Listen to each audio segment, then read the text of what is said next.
So, back in December, I got suggested a book by Audible. It was just trying to get me to purchase a subscription, even though I already have a subscription to Audible. But it was a green book, had flashy, title, You're a Badass at Making Money by Jen Sincero. I think that's how you pronounce it. And, I actually had a credit, so I purchased the book, and it took me 2 months to start listening to it. So I started listening to it, and at first I played one chapter, and then I got busy, listened to podcasts and such. And then I was like, I actually been putting some serious listening time into it, and I was like, man, there are some really helpful tips. I have had my travel business for 5 years. I think this is the 6th year. And I've also had another small business. I run horse shows, and there's like a limit at how many horse shows I can host a year, especially not having my own facility, and I'm happy where that business is, but I know that there is so much more potential for my travel business to generate full-time income. And I've had a lot of, what would you call it? Not hindrances, but just like a lot of uncertainty, a lot of confidence issues.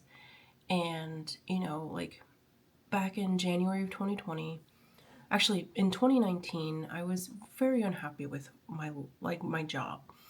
I'd been working as a federal contractor in Northern Virginia for a few different contractors and organizations.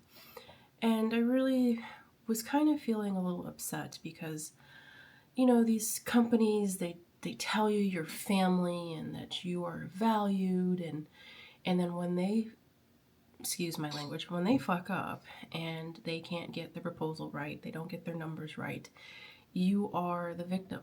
You are the little sister that gets left behind and cut off from the money. And I just was tired of having my life be constantly every 5 years at the whim of proposals and the federal government saying this proposal meets our price because you undercut everybody on your competition or whatever. And I become a travel agent in 2019.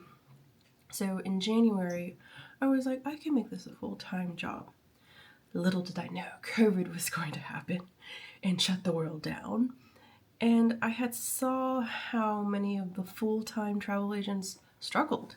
You're pretty much, COVID took away traveling the entire world. And, nobody was traveling, nobody was making money, and it sucked, I mean, there are very few organizations that commission protected because they just couldn't, if they weren't making money, then they had no money to pay you for commissions. And that made me pause. And then I got another job with a previous boss that, it's rare that I say I loved. And so I got comfortable. And I should have taken it as a sign because they kept losing proposals because they were bad at math and had a crappy team. And then last February, I was told that even though you're a very valuable part of the team, we suck at proposals and we lost all the business and we can't keep you. And that and even before then, I was kind of mulling, well, I'll do this job for another 3 years. And by the time that happens, my daughter will be school age, and then I can just be a stay-at-home mom. Well, not really a stay-at-home mom, but full-time travel agent, and I can homeschool and, whatever. So that threw a big wrench in my plan, And last year was mentally kind of tough for me. I had a lot of just hiccups in life, but now I'm like, you know what, screw it all. I have my dreams and I have my goals and I'm going to set out to do them. And that book really helped me kind of refocus my mind. And as a business person, I can do a lot of things with my horse show business that I don't seem to have the confidence to do in my travel business.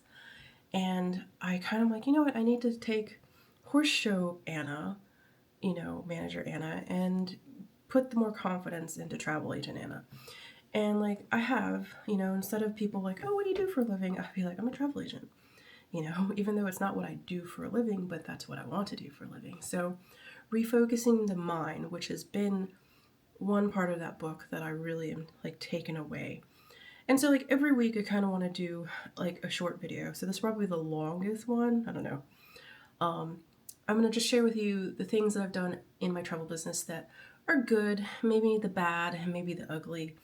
I'll go over the ugly first. I still have my to-do list that has 80 million things I need to do, and including I need to finish my Tokyo Disney guide for my client and future clients.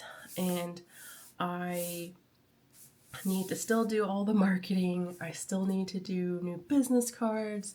I still need to really develop my marketing plan and bringing in new clients. Like that's been like the biggest issue is more clients, like I can't just depend on my friends booking random trips.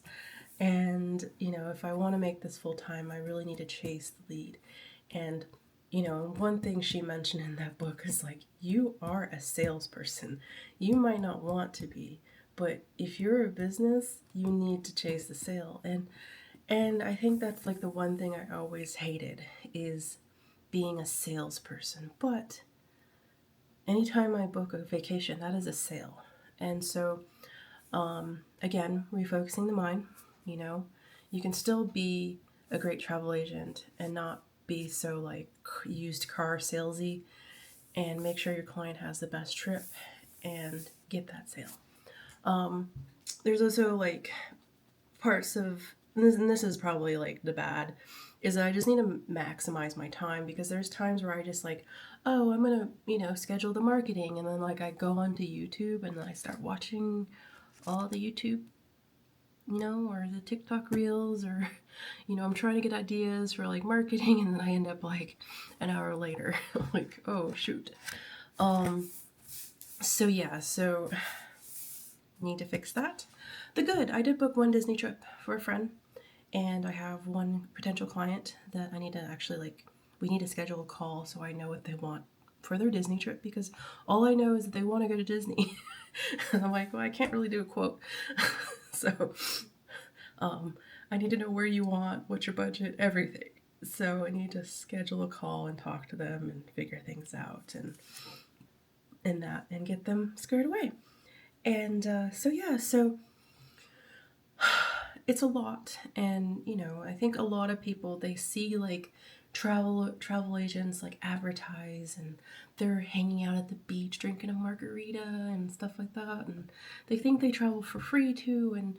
And I wish that was it. I wish I was drinking. No, actually, I haven't been a big drinker in the past few years, but I wouldn't, if someone gave me a margarita, if I was sitting on the Cancun beach, I definitely would be a lot happier.